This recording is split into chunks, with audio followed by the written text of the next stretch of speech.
하나님 말씀 로마서 3장 28절입니다.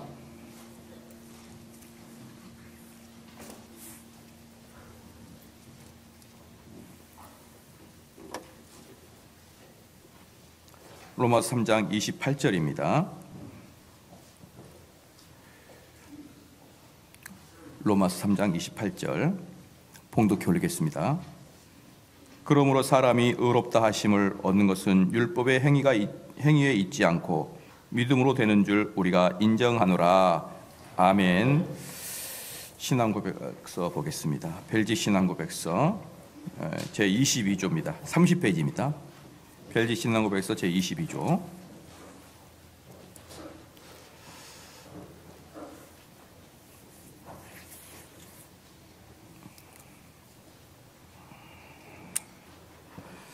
예, 22조 그리스도를 믿음으로 인한 우리의 칭의입니다. 같이 읽겠습니다. 시작.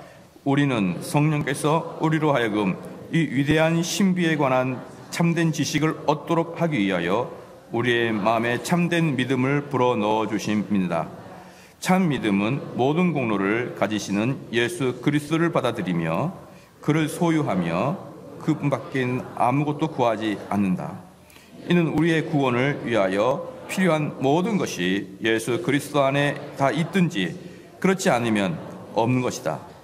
그러나 우리의 구원을 위해 필요한 모든 것이 예수님 안에 다 있다면 믿음을 통해 예수 그리스도를 소유한 자는 완전한 구원을 얻는 것이다. 그러므로 그리스도는 충분하지 않다고 여기고 그분 외에 다른 어떤 것이 필요하다고 주장하는 것은 하나님께 대한 끔찍한 모독이 된다. 그러한 주장은 예수 그리스도를 반구주에 불과한 것으로 만든다. 그러므로 우리는 사도 바울처럼 믿음으로만, 즉 율법의 행위를 포함하지 않는 믿음만으로 의롭다함을 받는다고 올바르게 말할 수 있다. 하지만 좀 더 분명히 말하자면 믿음 자체가 우리를 의롭게 하는 것이 아니다. 그 까닭은 믿음은 우리의 의가 되시는 그리스도를 받아들이는 하나의 도구에 지나지 않기 때문이다. 그리스도는 우리를 위해서 그리고 우리를 대신해서 행하신 많은 거룩한 공로와 행위들을 우리에게 전가시키신다. 그러므로 예수 그리스도 그분의 모든 은총 안에서 그와 계속 교통하도록 해주는 도구이다. 그분의 모든 은총이 우리의 것이 될 때에 그것들은 우리의 죄를 사면하기에 충분하고도 남는다. 아멘. 예, 이제 22조 그리스도를 믿음으로 인한 우리의 칭의인데 여기까지 한 중간 정도 왔으니까 우리가 좀 복습을 좀 해보고 복습을 좀 하고 지나가겠습니다. 벨직 신앙 고백서의 저자가 누구죠? 기도 드 브레입니다. 기도 드 브레. 벌써 이게 감감하잖아요. 기도 드 브레. 그렇죠? 우리 애들이 하이델베르그 저자가 누구냐 그러니까 하이델베르그 저자가 우르시누스거든요. 우르시누스. 근데 우리 애들은 우리 신우 그러더라고요. 그건 참 잘못된 거다 이렇게 얘기했는데 우리도 마찬가지로 벨기 신앙고백서를 벌써 오래 했는데 귀도 드 불에 이름이 익숙지가 않아요. 그래서 이러한 것들은 좀 입에 자꾸 올려야 되겠습니다. 이 그는 칼빈의 제자로서 그 칼빈과 그 동역자들의 자문을 받았습니다. 기도드 부레가 칼빈의 제자고 그리고 칼빈에게 조문도 받았고 많은 목사님들에게도 조문을 받아가지고 1561년에 불어로 처음으로 출간했고요. 그것을 1562년에 네덜란드어로 번역을 하여서 네덜란드 교회의 공적 고백으로 됐습니다. 그래서 이제 귀도 드 브레가 만들었던 벨직 신앙고백서 1561년이기 때문에 우리가 교회에서 배우는 신앙고백서 중에 가장 먼저 된 거예요.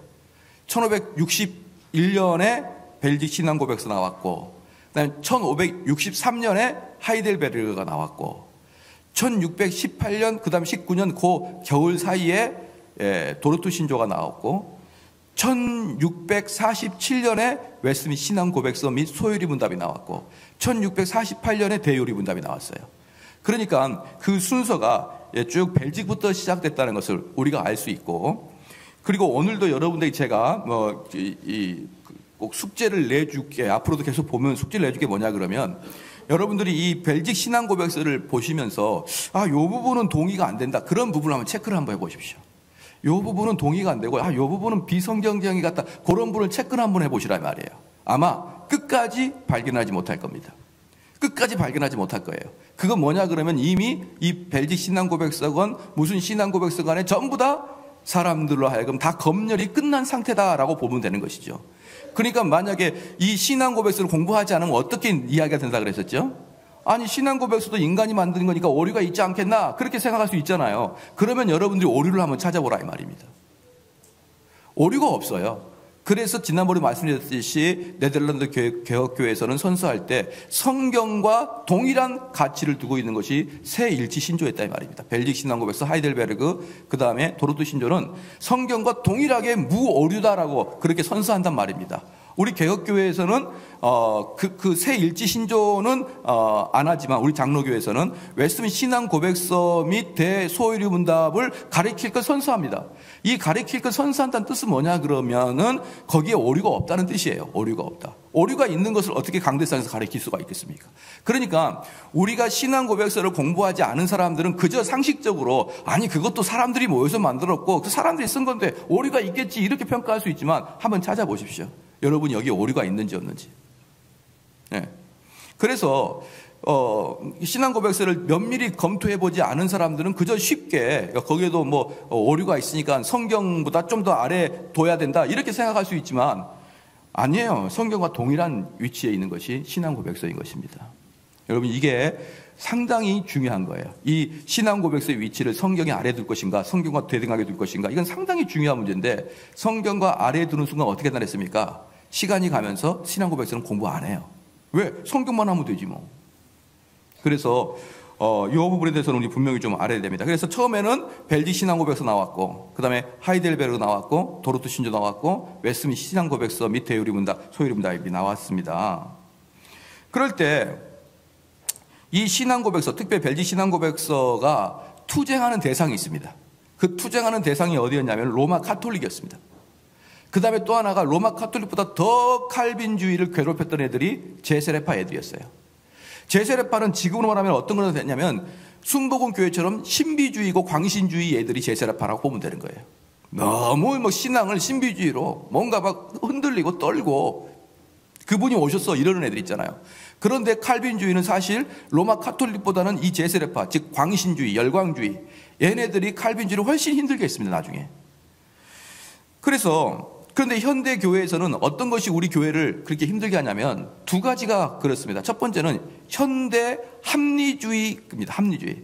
그 현대 합리주의를 다른 말로 말하면 자유주의 신학이 우리 그 교계를 완전히 갉아먹고 있어요. 그 다음에 자유주의 신학에 반대돼서 그때나 지금이나 우리를 힘들게 하고 있는 것이 광신주의, 신비주의예요. 현대 우리 한국 교회를 갉아먹는 것은 자유주의 그리고 광신주의. 이 도르트 신조 벨직 신앙고백서 쓰일 때는 로마 카톨릭 그 다음에 광신주의 이렇게 나와 있거든요.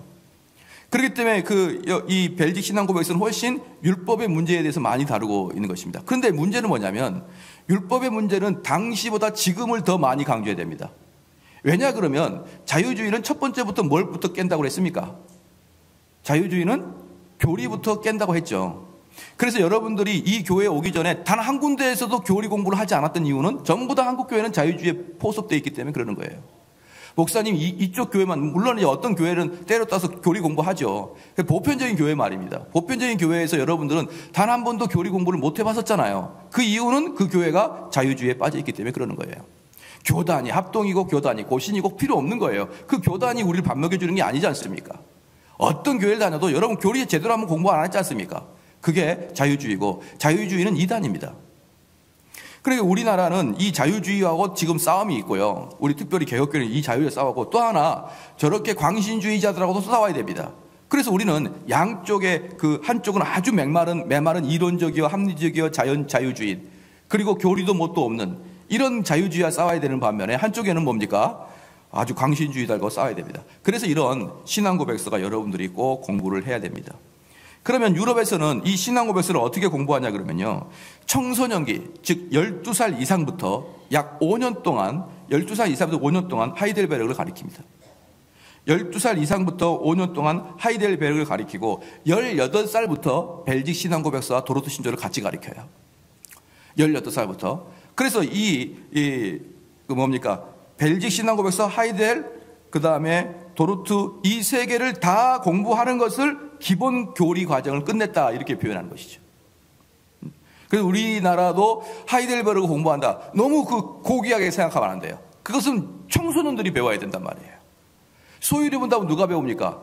유초등부 애들이 배우는 게 소유리 문답이었단 말이죠. 그런데 막 많은 교회들은, 야, 우리 교회는 웨스민 소유리 문답을 배워. 야, 대단해. 유초등부 애들이 배우는 거예요. 유초등부 애들이. 그리고 야, 우리는 하이델베르크, 하이델이라는 곳을 가보지 않았지만 왠지 정이 들어. 그건 초등학생이 배우는 거란 말이에요. 청소년들이.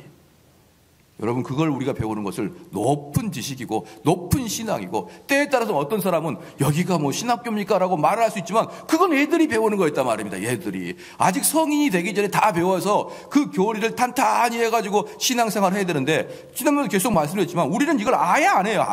아예 안 하고, 그 당시에 500년 전, 400년 전에 유초등부에 했던 것을 우리로 말하면 공각 공부를 가지고 말이에요. 주일학교 단계별 공각 공부를 가지고 한다고 했을 때, 우리는 너무 깊이 있는 성경 공부를 한다 그러면 얼마나 웃기겠습니까? 이 모든 것들이 전부 다 학생 때 배웠던 것들입니다. 각 교회에서. 그리고 우리는 그런 것들을 배우지 않았으니까 우리는 성인이 돼서 다시 배우지만, 그러나 제가 여러분께 말씀드리고 싶은 건 뭐냐면, 이 교리가 여러분의 신앙 밑바닥에 딱 단단하게 이 포석을 가지고 있어야만 여러분의 신앙이 흔들리지 아니하는 것입니다. 여러분 동의가 되시죠? 그렇기 때문에 교리를 알지 못하는 교인들은 다 자기의 사적 기독교를 가지고 있고, 우리는 사적 기독교를 가지고 있기 때문에 신천지가 오건 뭐 누가 이만희가 오건 아니면 하나님의 교회에서 오건 다락방에서 오건 다 넘어가는 게 뭡니까? 사적 기독교를 갖고 있으니까 저쪽에서 사적 기독교를 이야기하니까 너도 일리가 있구나, 그러고 넘어가는 거예요. 근데 우린 절대 진리가 있잖아요. 그 절대 진리를 성경에서 우리가 다 발견하지 못하니까 신앙고백에서 딱 기준을 잡아놨지 않았습니까? 그럼 오늘 어떻게 하면 되냐? 그건 신앙고백에서는 달라. 나는 널 동의할 수 없어. 그러면 이 교회 신천지가 어떻게 발을 딛고 살겠냐 이 말이에요. 미치죠, 신천지가. 한국 교회가 왜 그렇게 신천지에 그렇게 넘어가냐 그러면, 그렇게 자유주의에 물들어가지고 자유주의 신학이 그렇게 강조했던 교리 파괴하고 나니까 뭔가 기준이 없으니까 더 넘어가는 거예요. 한국 교회는 신천지를 나무랄 게 아니라 무엇을 나무라면 됩니까? 자유주의 신학에 의한 비교리적 교회를 우리는 탓해야 되는 겁니다. 옛날부터 신천지 같은 이단들이 있었고, 옛날부터 항상 기독교를 파괴하는 나쁜 놈들이 있었어요. 우리는 이 교리를 탄탄히 해야 됩니다. 할렐루야. 교리가 그만큼 중요하단 말입니다. 교리는 하나님 말씀 바로 밑에 있는 게 아니라 하나님 말씀 그 자체예요. 그 자체입니다. 자, 그러면 성경이 이 벨직 신앙고백서가 제6부로 6가지 부로 구성되어 있는데, 여러분 이렇게 맨 앞에 오늘 그대로 좀 접어주시고 맨 앞에 차례를 한번 봐보십시오. 차례를 좀 보시면요, 좀 이렇게 표시를 좀 해놓으면은 여러분이 더 읽기 편할 거예요. 차례를 보면은 벨직 신앙고백서 차례가 있잖아요. 그러면 1조부터 7조까지는 딱 옆에다가 써놓으십시오. 성경에 관함. 1조부터 7조까지는 성경에 관함.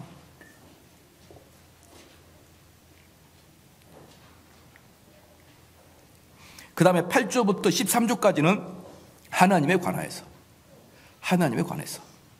그런데 재밌게도 벨직 신앙고백서는 6가지로 이렇게 파트를 정했는데, 이 1조부터 13조까지를 2개로 나누지 않고 하나로 봅니다. 신론이라고. 하나님에 관한. 여기서 우리가 느낄 수 있는 게 뭐냐면, 하나님은 성경에 계시다, 그 뜻이에요. 그런데 시작은 어쨌든 하나님에 대한 시작, 모든 기독교에 대한 시작은 성경이 무엇이냐 에서부터 시작해요. 그래서 옛날에 제가 이걸 처음에 여러분에게 설명할 때에도, 왜 성경이 꼭 개혁주의자들은 신앙 고백서를 강의할 때 맨 처음에 나오느냐, 누구 때문에 그렇죠? 시작? 로마 카톨릭의, 그들은 뭐라고 합니까? 성경도 믿고 그들의 전통 해석도 믿는다, 이렇게 말했던 게 로마 카톨릭이고, 또 제세례파는 뭡니까? 성경도 믿되 또 직접 하나님 나에게 말씀하신 그 직접 계시도 믿는다, 이렇게 생각을 하고 있었기 때문에, 아니야, 참된 신앙은 성경만 가지고 이야기해야 되는 거야. 동의하시죠? 그래서 제가 옛날에 이런 예화를 들었어요. 일본이 쓰나미가 일었던 것은 하나님께서 그들에게 벌을 주셔서 하나님을 믿지 아니하는 일본에게 정신을 차리기 위해서 하나님이 일본에 쓰나미를 줬다. 이건 설교에서 해도 된다, 안 된다? 안 돼요. 왜? 성경 해석이 아니잖아요, 그건. 성경 해석이 아니고 자기 생각이 아닙니까? 그러니까 이런 식의 신앙을 여러분들은 지양을 해야 됩니다. 만약에 여러분들이 옆에 있는 사람과 신앙의 대화를 할 때도 나는 어젯밤 꿈 이런 얘기를 안 하는 거예요. 왜? 그건 신앙이 아니에요. 신앙은 뭐냐 그러면 내가 원래 성경 말씀을 로마서는 그건 몰랐는데 목사님 설교를 듣고 보니까 로마서 3장 그 말이 딱 맞는 것 같아. 야, 로마서 3장 몇 절에 이렇게, 이게 신앙의 대화예요. 이게 신앙의 대화인 것이지, 아이고 나 가다가 마음속에 덜컹덜 생각나는 것이 어땠다 이렇게 나가는 것이 신앙이 아니다라고 표현하는 게 개혁교회예요. 여러분 이해가 좀 되십니까? 여러분 이 이해가 대부분의 한국교회가 이것만 잣대를 갖다 대도 개혁교회다운 교회가 없다는 거예요. 대부분의 사람들은, 신앙생활 하는 대부분의 사람들은 어젯밤에 내 마음속에 이런 그 주관적인 이야기를 해야 되는 겁니다. 정말 성도들의 이야기는 어떤 이야기가 되냐? 로마서가 내가 그걸 몰랐었는데 깨달아 보니까 그거였네. 로마서 말씀과 갈라디아서 말씀 그렇게 좋아. 이 은혜의 차이, 방편의 차이. 이걸 몰랐는데, 이렇게 대화를 나누는 것이 참다운 성도들의 신앙 교제인 것을 믿으시기를 주로 축원합니다. 성도의 교제는 교회 다닌 사람들끼리 교제하는 게 아니고, 성도의 교제는 하나님 말씀 가지고 교제하는 것인데, 그렇게 하는 겁니다. 그러면 여러분들이 신학적인 그런 훈련이 되어 있지 않으면 어떻게 됩니까? 그 대화에 동참할 수가 없는 거예요. 그 대화에 동참할 수가 없으니까 입 다물고 있다가 그냥 집에 가는 겁니다. 그러다가 몇 번 가다가 재미없어 안 가는 거예요. 그것은 그 공동체의 문제가 아니라 그 입을 벌릴 수 없는 그 수준 미달인 당신들이 문제라 이 말입니다. 그래서 그 교회가 무슨 신학교입니까? 이런 이야기를 하지는 말고요. 그런 이야기 하지 말고 열심히 배우시기를 바랍니다. 그래서 1조부터 13조까지를 하나님에 관하여라고 이야기하는데, 그 중에 하나님에 관하여서 이야기할 중에 1조부터 7조까지는 성경에 대한 이야기입니다. 성경에 대한 이야기. 모든 개혁교회는 성경을 해석하는 것이고 성경으로부터 나오는 대화가 진행돼야 된다는 것을 분명히 말하고 있는 것입니다. 그 다음에 14조, 15조 두 개는 인간에 대해서 나옵니다. 인간. 그러니까 인간은 뭡니까? 타락, 원죄. 이게 인간의 주특징이라고 말씀을 드렸죠. 그 다음에 16조부터 19조까지가 예수 그리스도예요. 예수 그리스도. 그 다음에 20조부터 26조까지가 구원입니다. 그 다음에 27조부터 36조까지가 구원받은 사람들의 모임. 뭡니까? 시작? 교회입니다. 교회. 교회의 마지막이 뭡니까? 37조 종말입니다. 그러니까 이 순서가 뭐라고 했습니까? 이 순서가 장로교회 조직신학 순서라 이 말입니다. 그래서 성경론, 신론, 하나님 나오면 그 다음에 인간론. 인간이 왜 이렇게 못됐니? 왜 이렇게 못됐어? 그럼 우리는 인간은 스스로 구원받지 못하네? 예수 그리스도가 필요하거나. 기독론. 그럼 예수님 무슨 일을 하는 게 예수님입니까? 시작? 구원론. 그럼 구원받은 사람들은 어떻게 사는 겁니까? 교회론. 교회론 다니는 사람은 뭘 추구하고 삽니까? 마지막 종말. 이렇게 크게 보면, 세밀하게 보면 7가지, 크게 보면 6가지. 이게 이 순서대로 여러분들이 쫙 가지고 있어야 됩니다. 그게 이제 우리가 오늘 22조까지 오기까지 그 복습을 좀 한 겁니다. 여러분 이해가 쭉 되시죠? 기억이 다 되시고 이해가 되실 거라고 저는 믿어 의심치 않습니다. 그런데 이제 오늘 22조는 뭡니까? 이제 구원론의 파트라는 것을 여러분 이제 아시겠죠? 구원론은 20조부터 26조까지가 구원론이니까 이 부분이 바로 구원론입니다. 그래서 쉽게 말씀을 드리면은 이 구원론이 다른 말로 십자가의 도예요. 너는 십자가의 도가 뭐니? 이렇게 물으면 뭘 양보하고 내가 죽는 것 이런 식으로 이야기하는 게 아니고 십자가의 도가 뭐니? 그러면은 여기서 말하고 있는 구원론을 쭉 이야기한 겁니다. 그럼 이따가 좀 보면 알겠지만 구원론을 쭉 이야기하려면은 꼭 무엇이 필요하냐면 예수 그리스도가 필요해요. 그럼 앞에 구원론을 이야기하고 그 앞에 예수 그리스도 기독론을 쭉 이야기하는 게 십자가야 돼요. 근데 예수 그리스도 쭉 이야기하려면 뭘 이야기해야 됩니까? 인간이 얼마나 나쁜 걸 또 이야기해야 돼요. 인간이 얼마나 나쁜 걸 이야기하다 보면 또 누굴 이야기해야 됩니까? 시작? 하나님까지 이야기하기 때문에 여러분들은 구원론을 이야기한다. 그것은 뭐냐? 하나님, 인간, 예수 그리스도, 그리고 그 결과로 구원론, 이렇게 이야기하는 게 여러분 십자가의 도입니다. 그래서 제가 가끔 사람들한테 말씀을 드리잖아요. 내가 고난당할 때 십자가를 바라보라, 십자가만 의지하라 라는 것을 구호로 외친다고 아무 의미가 있는 게 아니에요. 이 모든 걸 배운 다음에 이 모든 것을 나는 동의합니다. 이게 십자가의 도를 십자가를 바라보는 것입니다. 여러분 믿으십니까? 그래서 우리 성도들이 어디 가서 나는 주님 믿어. 그럼 주님 믿은데 야, 십자가의 도가 뭐니? 라고 이야기할 때 십자가의 도를 정확하게 설명할 수 있는 평신도들은 우리나라에 글쎄요, 몇 명이나 될까요? 한 10명 될까요? 전체에서? 저는 거의 없다고 보거든요. 여러분 얘기에 좀 동의가 되시죠? 지금 제가 쭉 이야기한 것이 십자가의 도라 그러면 십자가의 도에 대해서 정확하게 이야기할 수 있는 사람이 우리나라의 교회 몇 명이나 될까요? 그럼 물어보겠습니다. 십자가의 도라는 게 뭐라고 했습니까? 가는 길이라고 했죠. 근데 가는 길을 모르는데 어떻게 구원을 이룹니까? 십자가의 도를 머릿속으로도, 머리가 아니라 내 인격으로 다 녹아나야 그게 하나님에게 구원인데, 내 인격으로 녹아나기는커녕 머리에도 아무것도 없는데 어떻게 십자가의 도를 여러분 걸어갈 수가 있습니까? 그래서 저는 많은 교회의 구원을 동의하지 않는 거예요. 어떻게 그들에게 구원이 있습니까? 하나님의 길도 모르는데.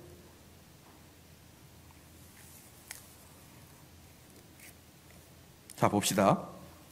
그래서 이 참으로 벨지 신앙고백서 22조가 이제 우리에게 구원의 도를 이야기해 주는데 정말 좋은 게 있습니다. 뭐냐 그러면 이제 20조와 21조는, 그래서 사랑하는 성도 여러분, 제발 이런 얘기는 하지 마십시오. 전도하고 가까운 교회 가라 이런 얘기 하지 마십시오. 그 가까운 교회가 십자가의 도를 가리킬까요? 왜 그렇게 넉넉하게 생각합니까? 왜 이렇게 신앙생활을 넉넉하게 합니까? 왜 이렇게 너그럽죠? 어떤 교회를 가야 됩니까? 1번 삼성제일교회죠. 2번 뭡니까? 정 안 되면은 주변에 청교도나 개혁교회를 잘 하고 있는 교회를 소개해야죠. 어떻게 주변에 가까운 교회로 가라고 하십니까? 대부분은 자유주의고. 왜? 교리 안 하니까.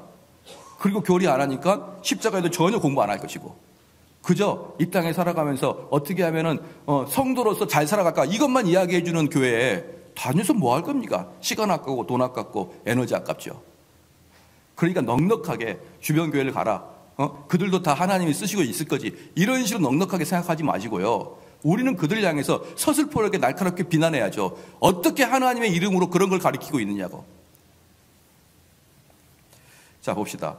20조, 21조에서는 우리 주 예수 그리스도는 그겁니다.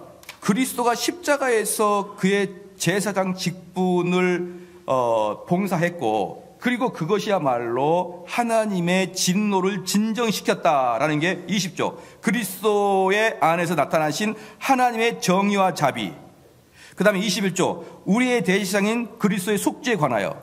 그러니까 하나님은 우리에게 공의를 요구하시는데 우리는 하나님의 공의를 절대로 성취할 수가 없다. 그러니까 예수 그리스도가 우리가 대신 져야 될 공의를 대신 지심으로 하나님의 공의, 하나님의 진노를 완화시켰다 또는 없앴다.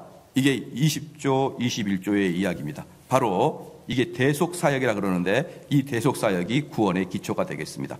그 다음에 22조, 26조에서는 오늘부터 해가지고 26조까지는 그러면 그 구원을 우리가 어떻게 받아들일까 이런 문제예요. 20조, 21조는 구원의 반석입니다. 이게 구원인 거예요. 그럼 그 예수 그리스도의 공로를 내 것으로 삼아야 되는데 그 내 것으로 삼는 방법이 무엇인가? 이게 22조, 26조에서 나오게 되는 것입니다. 그래서 여기서 보면은요, 우리는 어떻게 칭의를 얻을 수 있느냐라고 대답할 때 그것은 오직 믿음입니다. 이게 이제 22조의 이야기예요. 자, 한번 읽어볼게요. 우리는 성령께서 우리로 하여금 이 위대한 신비에 관한 참된 지식을 얻도록 하기 위하여 우리의 마음에 참된 믿음을 불어 넣어주심을 믿는다. 동의하시죠?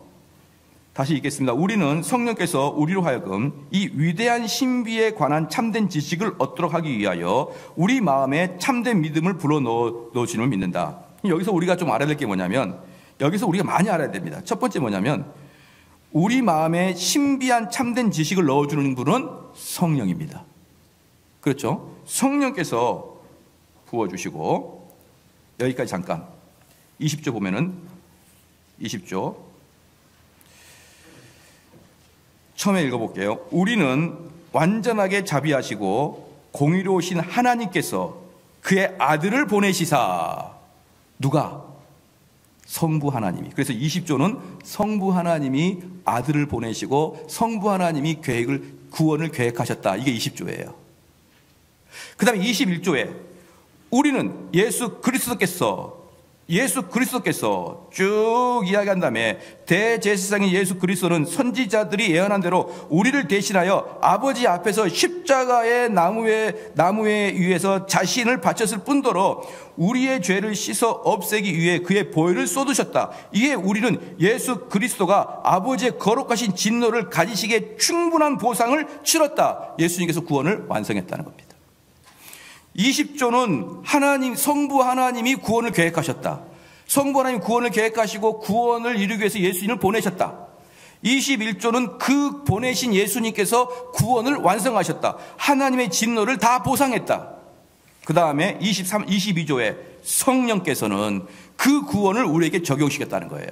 그래서 제가 설교할 때마다 자주 삼위일체 하나님께서 새 직분이 경륜적 삼위일체, 하나님은 구원을 계획하셨고 예수 그리스도는 구원을 완성하셨고 성령께서는 구원을 우리에게 적용하셨다. 이게 어디서 나온 겁니까? 시작. 벨지 신앙고백에서 나오는 거예요. 이렇게. 이 벨지 신앙고백서에서 우리는 자주 이야기하지만 이 순서 자체도 중요하고 이 순서에서 무엇을 이야기하느냐가 이 성경적으로 그 순서를 따라가야 되는 것입니다. 우리는 흔히 하나님이 구원을 계획하시고 예수님이 구원을 완성하시고 성령이 그 구원을 우리에게 적용하신다. 이렇게 이야기는 많이 들었지만 그 오리지널 소스는 어디 있느냐? 시작. 벨지 신앙고백서 20, 21, 22조에 나와 있는 것입니다.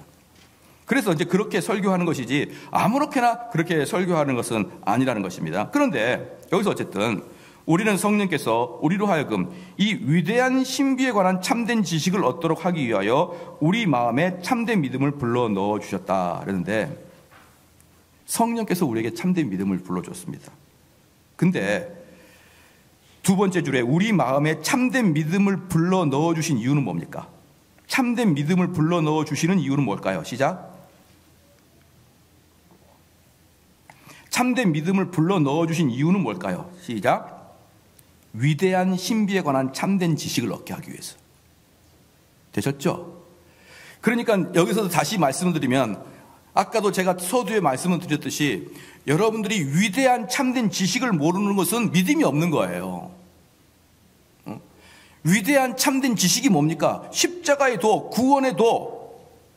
이 위대한 참된 지식을 얻게 하기 위해서 성령께서 우리에게 믿음을 불러 넣어줬단 말이에요. 그럼 믿음을 갖고 있다고 하는 사람들이 이 위대한 참된 지식을 결여되어 있다. 우리는 그들을 믿음이 있는 자라고 절대 보지 않습니다. 여러분 이해가 되시죠? 그럼 구원을 뭘로 받느냐? 참된 위대한 지식이 있는 자가 구원을 받는 거예요. 그러니 여러분 일반 교회를 다니면 되겠습니까? 거기서 뭘 가르치는 우리 뻔히 알잖아요. 이 위대한 참된 지식을 불러 넣어주지 않으면 예수님을 믿는 믿음이 없다라고 볼 정도라는 말입니다. 그러면 여기서 중요한 게 있습니다. 사랑하는 성도 여러분, 중요한 게 있어요. 잘 들어보십시오. 믿음을 불어넣었다. 이건 믿음을 창조했다. 이런 뜻도 됩니다. 믿음을 불어넣어준 이유는 위대한 신비. 이 위대한 신비라는 것은 만세전부터 지금까지 감춰져 있다가 예수 그리스도로 말미암아 드러난 그 비밀을 말합니다. 위대한 신비, 이 위대한 비밀, 예수 그리스도의 보혈의 피로 구속하는 그 위대한 비밀을 알기 전까지는 구원이 있다 없다 시작? 없다라고 이야기하는 겁니다. 없다라고. 그러면 물어볼게요. 여러분 죽어가기 전에 너 예수 믿니? 네. 오늘 너에게 구원이 이뤘다. 됩니까? 안 됩니까? 안 되잖아요. 안 나오잖아 이 각이. 그때 여러분들 막 혼수상태에 빠졌을 때 너 예수님 믿니? 아버님 예수님 믿는다고 아멘 하세요. 여러분 이게 구원과 아무 관계가 없어요. 구원은 내가 예수 믿을게 이렇게 얘기해서 구원이 되는 게 아니라 위대한 신비의 지식이 내 가슴과 내 머리팍에 새겨져 있는 자들이 구원의 길을 가는 거예요. 그걸 깨닫지 못하니까 막 죽어가는 사람 가가지고 막 이제 예수 믿어라, 구원 받아라, 그렇게요, 네 믿을게요. 아유 성도님 오늘 천국 가셨네요. 이게 얼마나 위험한 일이고, 그래서 저는 여러분들에게 꼭 말씀드리고 싶은 것은 여러분의 부모님을 전도할 때 공부할 수 있는 머리를 있을 때 전도하라 이 말입니다. 더 이상 이제 치매가 걸리고 더 이상 혼수 상태가 되고 더 이상 인지할 수 없는 상태에 들어서 뭘 어떻게 하겠다는 것인지 모르겠습니다. 그래서 두 번째 줄입니다. 참 믿음은 모든 공로를 가지시는 예수 그리스도를 받아들이며 그를 소유하며 그분 밖에는 아무것도 구하지 않는다. 그러면 참 믿음은 뭐냐 그러면 우리 주님이 우리를 구원하시기 위해서 여러 가지 고초와 그 다음에 삶과 십자가의 고통을 우리 주님이 다 당하셨잖아요. 그 모든 공로를 가지신 예수 그리스도를 받아들이는 것이 바로 믿음인 거예요. 그러면 그 모든 공로에 가지신 예수 그리스도를 받아들인다는 뜻은 뭐냐면은 소유한다라는 뜻입니다. 그렇죠? 소유한다. 그럼 소유한다는 뜻이 뭐냐 그러면은 내가 그분이 가지고 있는 것을 내가 소유한다는 뜻이 뭐냐 그러면요, 나는 그분이 주는 것만으로 만족하겠다는 뜻이에요. 그러면 내가 예수를 믿는다, 내가 믿음이 있다, 그럼 뭐냐 그러면 오직 예수님이 아닌 영역에서 오는 우리의 안위와 소망을 기대하지 않겠다는 것입니다. 여러분 이게 이해가 되시죠?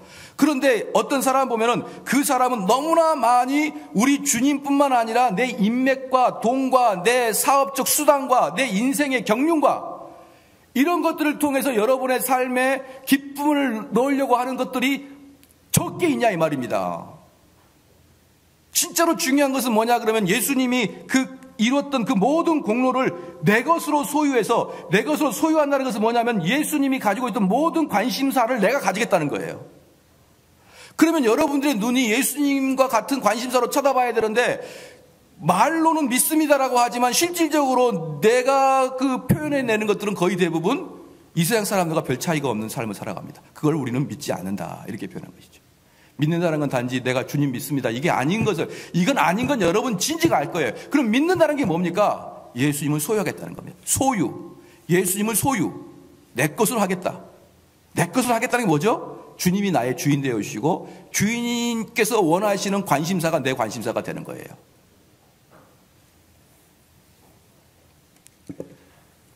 저는 고등학교 때 람보를 좋아했어요. 람보를 좋아해가지고요, 너무 좋아하다가 어떻게 되냐, 이건 실화입니다. 실화. 우통을 벗고 다녔어요. 너무 좋아해가지고. 그리고 넥타이로 머리 했었어요. 이건 억제가 안 됐습니다. 왜? 계속 람보 영화를 보고 그때 연습장 보면은 뭐 앞에 나오는 그림 있잖아요. 계속 보면 람보는 옷을 입고 나온 적이 없어요. 그래서 나도 모르게 우통을 벗고 다녔습니다. 그리고 많은 사람들이 저를 람보처럼 봐주기를 원했어요. 여러분 그 전에는 뭐가 있습니까? 성령 영화가 나오면, 이소룡 영화 보고 나면 전부 다 어땠습니까? 아비오 하고 나왔어요. 내가 무슨 이소룡이나 되는 것처럼. 그것처럼 여러분들이 주님에게 그렇게 관심을 가지고 주님을 그렇게 묵상하고 쳐다보면요, 예수님처럼 돼버려요. 그렇게 되고 있습니까? 이게 믿음입니다. 이게 얼렁뚱땅 대충 그렇게 할 생각하지 마십시오. 내가 람보를 좋아해도 람보처럼 하고 다니는데, 주님을 좋아하는데 성경을 안 봐요. 성경을 안 본다고. 성경을 안 보면 뭘 주님이 요구했고 뭘 주님이 추구했고 알지도 못하는데 여러분 어떻게 따라서 할 겁니까? 그 주님을. 그렇게 대충 신앙생활 하면서 뭐 나도 속고 목사님 속고 하나님 속고, 여러분 그 세 분은 다 안 속아요. 하나님도 목사님도 자기 자신도 안 속아요. 믿음이 없다는 걸 다 알잖아요, 우리가 스스로. 그 다음에 소유함은 그분밖에 아무것도 구하지 않습니다. 이는 우리의 구원을 위하여 필요한 모든 것이 예수 그리스도 안에 다 있든지, 그렇지 않으면 여기에 좀 제가 더 말을 좀 넣고 싶어요. 번역상 좀 더 말을 넣고 싶은 게 뭐냐면, 예수 그리스도 안에 다 있든지 그렇지 않으면 아무것도 없든지입니다. Everything or nothing이에요.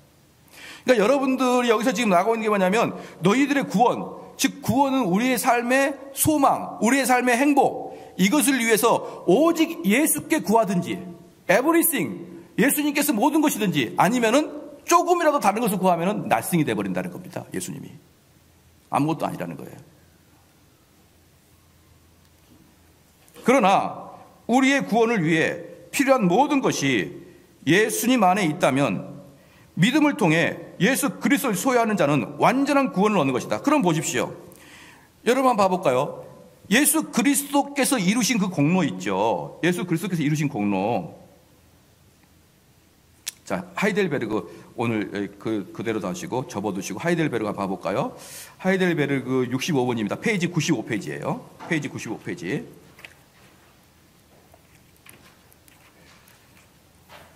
페이지 95페이지 보면 하이델베르그 65문입니다.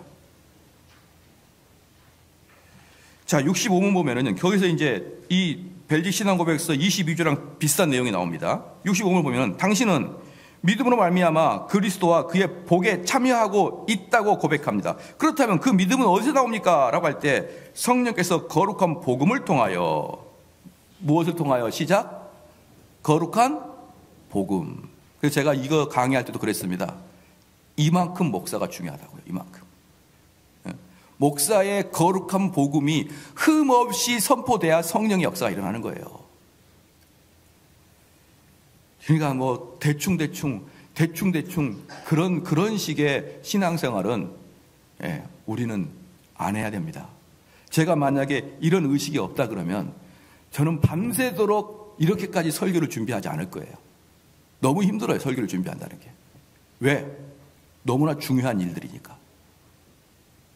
성령께서 거룩하신 복음을 통하여 우리 마음에 믿음을 넣어주시며, 그러니까 뭡니까? 하나님의 복음을 잘 선포해 주면은 사람들이 그 마음에 어떤 마음이 들까요? 아, 저 말이 맞구나, 이렇게 느껴지는 거예요. 아, 저 말이 맞구나, 이게 믿음이 들어가고 있는 증거입니다.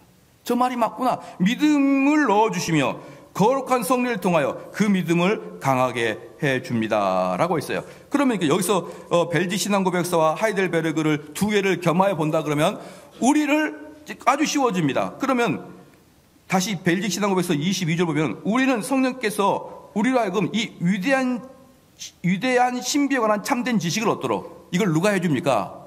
목사의 가르침을 통해서 나온다고요. 목사의 가르침을 통해서 비밀에 감췄던 그 내용을, 목사의 숨겨져 있던 비밀의 해석을 통하여 우리 마음속에 성령이 불듯 일어나고, 그것이 옳다고 느껴지면서 뭐가 됩니까? 믿음이 자라기 시작한다는 거예요. 여러분 동의가 되십니까? 별로 동의. 169쪽 한번 보겠습니다. 169쪽 도르트 신조 제3, 4교리 14항입니다. 169쪽에 있어요. 169쪽에 있습니다.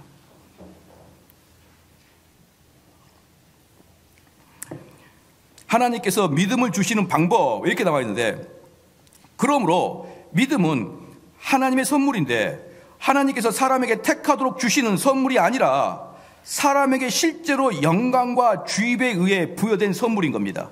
이 선물은 하나님께서 믿을 수 있는 어떤 잠재력을 모든 사람들에게 부여한 후에 사람이 동의하고 믿는 행위를 보이기를 기다리는 식의 선물이 아니라, 오히려 이 믿음은 의지나 행위 양면에서 역사하시고, 또한 참으로 모든 사람 가운데 만사를 이루시는 하나님께서 어떤 사람 안에 믿는 의지와 믿음 그 자체를 발생시키는 식의 선물인 것입니다. 이 말씀을 다 요약해보면 뭐냐? 하나님 말씀을 참되게 선포하면 그들 마음속에 그 참된 진리의 말씀이 다 이해가 되면서 맞다 동의가 되면서 이 자체 안에서 뭐가 싹튼다는 겁니까? 믿음이 싹트기 시작한다는 거예요. 믿음이. 그래서 개혁교회는 정말 말씀을 소중히 여기는 거예요. 말씀과 구원은 함께 간 겁니다. 그런데 문제는 뭐냐 그러면 이 개혁교회가 아니면은 이렇게까지 구원을 말씀과 연관시키지 않아요. 거의 대부분 뭐라고 하냐면 구원은 하나님의 영역이니까. 구원은 하나님의 영역이니까 우리는 몰라요. 끝. 그게 구원이에요. 더 이상 구원을 이야기할 수가 없습니다. 할 수가 없어요.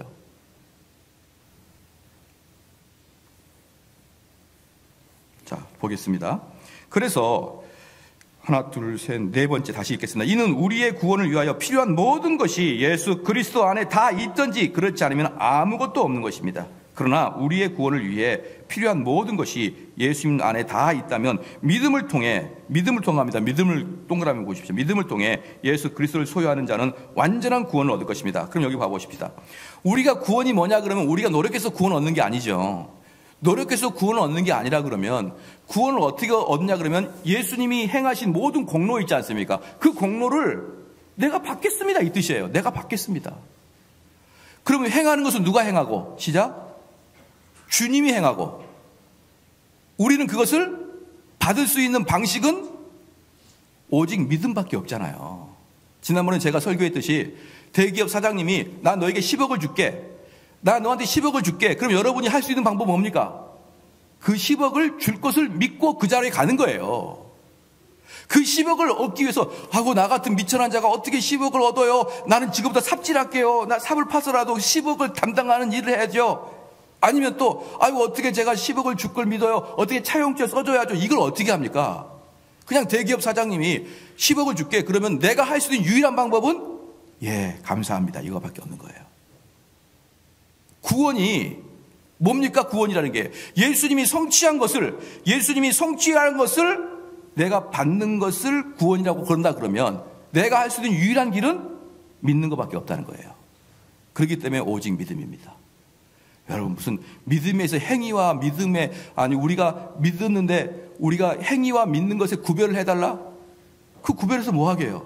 주님을 받아들이고 주님의 모든 공로가 내 것이 되게 하는 것은 다른 방법이 있습니까? 그렇게 해주신다는 건 믿는 것 방법밖에 없죠. 자, 봅시다.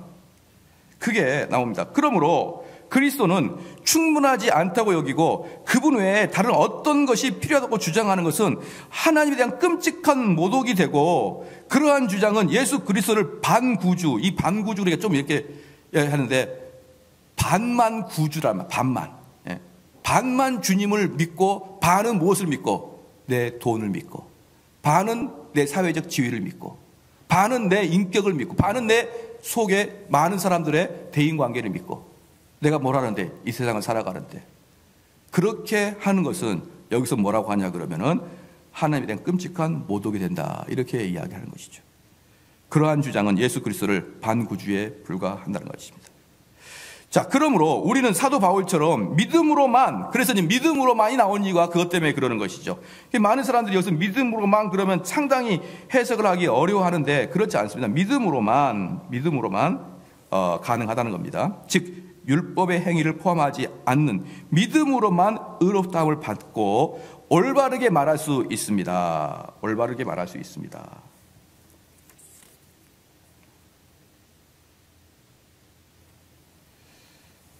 자, 그러면은 오늘 본문 말씀 로마서 3장 다시 보겠습니다. 3장.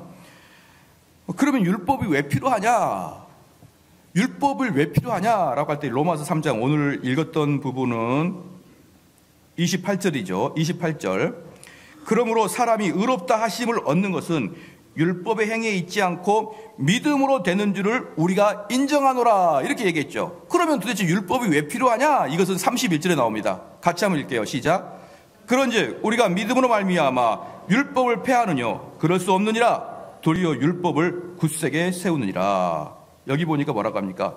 그럴 수 없다. 율법을 굳세게 세운다. 율법을 굳세게 세운다. 그러면 그 율법을 굳세게 세우는 그 율법의 목적이 뭐냐? 3장 20절 같이 읽겠습니다. 시작. 그러므로 율법의 행위로 그 앞에 의롭다 하심을 얻을 육체가 없나니 율법으로는 죄를 깨달음이라. 로마서에 분명히 나와요. 율법으로 구원을 받는 게 아니라 율법의 역할은 우리를 죄를 깨닫게 하는 것입니다. 그러면은 자, 여기 한번 볼까요? 우리 청교도들은 계속 율법 설교를 하라고 그래요. 율법 설교를 하라. 이 뜻이 뭐냐 그러면 죄인 사람들을 죄를 깨닫게 하라는 그런 거예요. 많은 사람들이 아니 목사님은 왜 율법적인 설교를 하지? 왜 구약적인 제사장 설교를 하지? 왜 바리새인처럼 설교를 하지? 그게 아니고 청교도가 말하는 율법주의적 설교는 뭡니까? 사람들에게 심히 죄되게 하라는 거예요. 심히 죄되게. 여러분들이 얼마나 죄가 강력한지를 보여줘라. 그래야지만 율법의 기능을 감당하는 것이다. 할렐루야. 이게 지금 로마서 3장에 다 나온 내용이고 이게 지금 벨지 신학원에서 지금 이 얘기를 하고 있는 거예요. 이 얘기를. 그렇기 때문에 많은 목사님들이 사람들에게 소망이나 주고 위로나 주려고 하는 그런 설교를 들을 때마다 우리는 얼마나 기가 막힐까요? 저것은 바울이 말하고 있는 설교의 패턴이 아니에요. 좀 더 보겠습니다. 그러므로 우리는 사도 바울처럼 믿음으로만, 즉 율법의 행위를 포함하지 않는 믿음으로만 의롭다함을 받는다고 올바르게 말할 수 있다. 하지만 좀 더 분명하게 말하면 믿음 자체가 우리를 의롭게 되는 것이 아니다. 까닭은 믿음은 우리의 의가 되시는 그리스도를 받아들이는 하나의 도구에 지나지 않는다. 사랑하는 성도 여러분, 우리 믿음이 확고한 믿음이 필요합니까? 필요하지 않습니까? 시작. 대답을 좀 안 하세요. 그죠? 우리에게 확고한 믿음이 필요합니까? 필요하지 않습니까? 별로 필요하지 않아요. 별로. 왜? 그 믿음이 우리를 구원시켜주는 게 아니니까. 무엇이 우리를 구원시켜줍니까? 시작. 예수 그리스도의 공로가. 예수 그리스도의 공로가 우리를 구원시켜주는 것이지 믿음이 구원을 시켜주는 게 아닙니다. 여러분 믿으십니까? 이게 대단히 중요한 22조의 이야기예요. 그래서 우리는 흔들리지 않는 믿음, 확고한 믿음, 큰 믿음, 불같은 믿음, 이것을 강조하는 사람들은 완전히 허당입니다. 허당. 다시 말해서 믿음은 수도꼭지에 불과합니다. 믿음은 수도꼭지에 불과해서 저 멀리 있던 물을 지금 나한테 끌어당기는 도구에 불과한 거예요. 도구에. 방편, 도구. 그래서 그 수도꼭지가 때로는 흔들거려도 물 나오는데 지장 없으면 괜찮아요. 물론 흔들거리면 막아놔도 막 옆에서 새고 이러니까 문제가 되는데, 그게 수도꼭지가 좀 작아도 물이 나오고 커도 물이 나와요. 그런데 작으면 빨래하기 좀 어렵잖아요. 그냥 믿음이 크면은 좋은데 믿음이 작아도 여러분 구원받는데 아무 문제가 없습니다. 그러므로 겨자씨만한 믿음도 하나님이 받으시는 거예요. 진짜 중요한 것은 우리 주님의 공로를 보는 것이죠. 그렇죠. 그래서 그 까닭은 믿음은 우리의 의가 되시는 그리스도를 받아들이는 하나의 도구에 지나냐. 그걸 밑줄을 그어야 됩니다. 하나의 도구에 지나지 않아요. 그러나 수도꼭지가 없으면 물을 못 먹는 거예요. 수도꼭지가 왜 중요합니까? 물을 딱 먹지는 못해요. 그러나 수도꼭지는 물을 만들어내는 건 아니에요. 믿음이 있어야 우리가 구원을 받는데 믿음이 우리 구원을 만들어내는 거 아니에요. 우리 구원은 그리스도의 의가, 공로가, 그리스도의 공로가 우리를 의뢰합니다.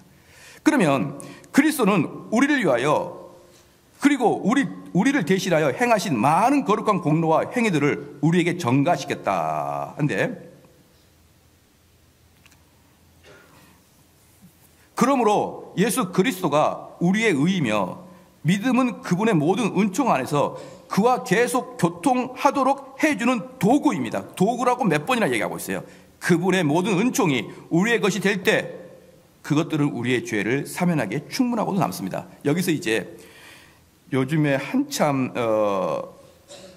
재밌는 게 뭐냐면 능동적 순종과 수동적 순종이 있어요. 자, 이 부분에 대해서 여러분이 좀 알아야 됩니다. 능동적 순종과 수동적 순종이 뭐냐 그러면, 능동적 순종은 우리 예수님이 하나님이 주신 율법을 능동적으로 지켜나가는 걸 이야기하는 거예요. 안식일도 지키고 11조도 하고 능동적으로 우리 주님께서 그 율법을 지켜나가는 것을 능동적 순종이라고 그러고, 여기에 수동적 순종은 뭡니까? 누가 때리면 맞고, 누가 찔리면 아프고, 누가 나를 혼내면 피나고, 이건 수동적이죠. 그렇기 때문에 우리 주님은 수동적 순종, 즉 우리를 대신해서 그 죄책에 대한 대가를 받으셔요. 원래 우리가 채찍을 맞아야 되고 원래 우리가 십자가에 못 박혀야 되는데 그것을 우리 주님이 대신 순종함으로 그 일을 가십니다. 그걸 수동적 순종이라고 그래요. 능동적 순종은 뭡니까? 하나님 율법을 철저하게 다 지켜나가는 것을 능동적 순종이라고 그러는 것이죠. 여기 이해가 되시죠? 그러면 물어볼게요. 여러분들은 만약에 죄를 지었어요. 그 죄에 대한 대가를 내가 다 받아낼 수 있다 없다? 시작? 우리는 없는 거예요. 왜? 지옥 가야 되니까. 그러니까 우리 주님께서 내가 대신 받아야 될 그 고통, 그 죄에 대한 책임을 우리 주님이 실질적으로 다 받으셔가지고 더 이상 우리에게 죄 없다 하심을 선포하는 겁니다. 이게 수동적 순종의 의미예요. 그러면 물어볼게요. 만약에 여러분들이 누군가 차를 완전히 망가뜨렸어요. 어떻게 할까요? 차를 냈는데 남의 차를 훔쳐가가지고 타다가 부딪혀가지고 망가졌습니다. 그러면 그 아버지 입장에서는 어떻게 되냐면 그 차주한테 가가지고